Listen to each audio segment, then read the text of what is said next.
Koymakardi bölgəsinə səfəri çərçivəsində Türkiyənin Gürcüstandakı səfiri Mustafa Türker Arı Marneuli bələdiyyəsinin meri Daur İsmayılovla görüşdü.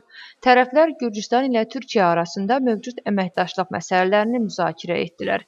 İqtisadi əlaqələrə, kənd təsərrüfatı sektoruna, fermerlərə dəstək imkanlarına və müasir aqrar təcrübələrinin paylaşılmasına xüsusi diqqət yetirdilər. Həmçinin regional səviyyədə əməkdaşlığın dərinləşdirilməsi, investisiya imkanları və yerli iqtisadiyyatın inkişafına, eləcə də əhalinin rifahının yüksəldilməsinə töhfə verəcək istiqamətlər barədə fikir mübadiləsi apardılar. Bugün Türkiyə səfiri ilə görüşdük. Görüşümüz tanışlıq xarakteri daşıyırdı. Əməkdaşlıq, partnyorluq barədə müzakirələr apardıq. Biz Marneuli bələdiyyəsi olaraq Türkiyə ilə əməkdaşlığa hazırıq. Bu əməkdaşlıq mütləq Gürcüstanın və Marneulinin iqtisadiyyatında özünü büruzə verəcək. Buraya gəlməkdə məqsədim Gürcüstanın bütün bələdiyyələri barədə ətraflı məlumat almaqdır. Bundan sonra da digər bələdiyyələri ziyarət edəcəm. Cənab Merlə görüşdük. Gələcəkdə əməkdaşlıq edə biləcəyimizi müzakirə etdik. Mən həm Marneulinin, həm də Koymakartinin böyük potensialı olduğunu düşünürəm. Türkiyə ilə əməkdaşlıqda da bu potensialdan istifadə edəcəyimizə inanıram. Bunun üçün isə çalışıb layihə yaratmaq lazımdır.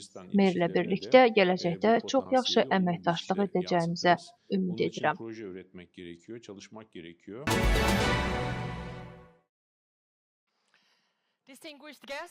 Gürcüstanın paytaxtı Tbilisidə BMT-nin dövlət xidmətləri üzrə forumu işə başlayıb. 3 gün davam edəcək beynəlxalq tədbir çərçivəsində dünyanın müxtəlif ölkələrindən gəlmiş nümayəndələr qlobal çağırışları müzakirə edəcəklər. Forumun əsas mövzuları sırasında rəqəmsal transformasiya, süni intellektdən məsuliyyətli istifadə, məlumatların qorunması, korrupsiyaya qarşı mübarizə və idarəetmədə vətəndaş iştirakının gücləndirilməsi yer alır. Tədbirdə çıxış edən Gürcüstan baş naziri tədbirin əhəmiyyəti ilə danışaraq, müasir çağırışlara uyğun innovativ və şəffaf idarəetmə sistemlərinin inkişafının vacibliyini vurğulayıb.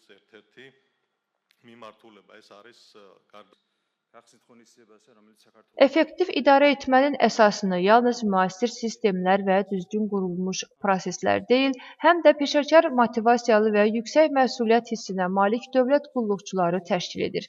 Məhz buna görə də Gürcüstanın islahatlar gündəliyində dövlət qulluğunun inkişafı xüsusi yer tutur. Son illərdə həyata keçirilən qanunvericilik və institusional dəyişikliklər insan kapitalının idarə olunması və dövlət qulluğunun inkişafı üzrə müasir sistemləri əhəmiyyətli dərəcədə gücləndirib. Hazırda dövlət sektorunda 45 minə yaxın əməkdaş çalışır. Dövlət qulluğunda açıq və rəqabətli mühitin təmin edilməsi məqsədilə təkcə ötən il Vahid elektron məşğulluq platforması vasitəsilə təxminən 3500 vakansiya elan edilib. Gənclərin dəstəklənməsi də mühüm prioritet olaraq qalır. Ödənişli təcrübə proqramı çərçivəsində 1400-dən çox gəncə ilk peşəkar təcrübəsini məhz dövlət sektorunda qazanma imkanı yaradılıb. Onlardan yüzlərlə gənc isə sonradan dövlət qulluğunda peşə fəaliyyətlərini davam etdirib. Texnologiyalar, xidmətlərin təqdim olunma forması və kommunikasiya vasitələri dəyişə bilər, lakin dəyişməyən bir həqiqət var. Vətəndaş dövlətin əlçatan, səmərəli, ədalətli və etibarlı olmasını istəyir. Bugün dövlət qulluğunun transformasiyası artıq sadəcə inkişaf istiqamətlərindən biri deyil, qaçılmaz zərurətdir. Bununla belə hər hansı transformasiya yalnız texnoloji inkişafla ölçülmür. Onun əsas məqsədi və əsas göstəricisi insandır. Əgər innovasiya insanların həyatını yaxşılaşdırmırsa, əgər islahat vətəndaşın dövlətə olan etimadını gücləndirmirsə, belə dəyişikliklər öz məqsədinə çata bilməz. Tərəqqi məhz təcrübənin, biliklərin və yeni ideyaların bir araya gəldiyi zaman başlayır. Nəticə etibarilə dövlət idarəçiliyi nə binalarla, nə texnologiyalarla, nə də statistik göstəricilərlə ölçülür. Onun əsl meyarı insanların həyatını nə dərəcədə yaxşılaşdırması, etimadı nə qədər möhkəmləndirməsi, ədaləti necə gücləndirməsi və vətəndaşa dövlətin onun yanında olduğu hissini nə dərəcədə verməsidir. Məktəblərdən və sosial xidmətlərdən tutmuş milli parklara, polis fəaliyyətinə və nəqliyyat sisteminə qədər dövlət xidməti əslində dünyanı irəli aparan əsas qüvvələrdən biridir və biz dünyanın hər yerində dövlət qulluqçularına hörmətlə yanaşırıq. Gözəl və sabit cəmiyyətin qurulmasında onların rolu böyükdür. İqlim dəyişiklikləri və digər qlobal proseslər dünyanı dəyişdirir. Gələcəyimiz institutlarımızın innovativ və dəyişən şəraitə uyğunlaşmağa hazır olmasından asılıdır. Bu isə rəqəmsal texnologiyalardan səmərəli istifadə etməyi, ehtiyacı olan insanlara çatmağı və onların sosial inkişaf prosesinə cəlb olunmasını tələb etməyi nəzərdə tutur. Şəffaflıq, dürüstlük və ədalət prinsiplərinə sadiq olan dövlət qulluqçuları yaxşı idarə etmə institutlarının formalaşmasına mühüm töhfə verə bilərlər. Siyasəti real tərəqqiyə çevirən insanlara dəstək göstərməliyik.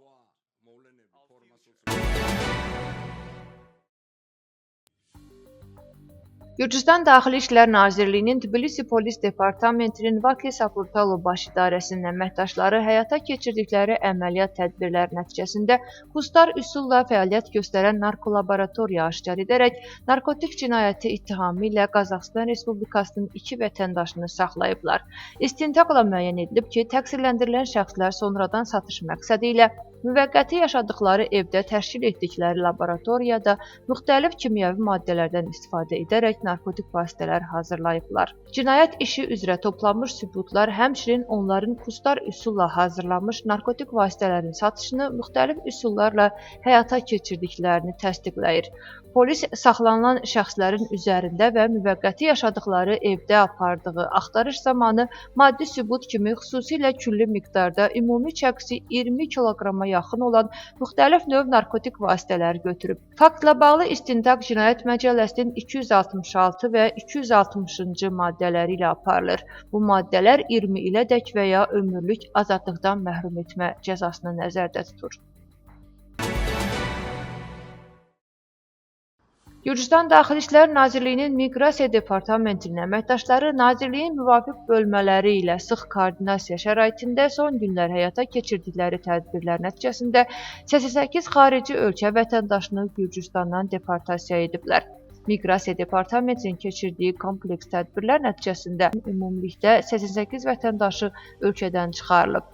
Mövcud qanunvericiliyə uyğun olaraq deportasiya edilən şəxslərin Gürcüstana yenidən girişinə qadağa qoyulub.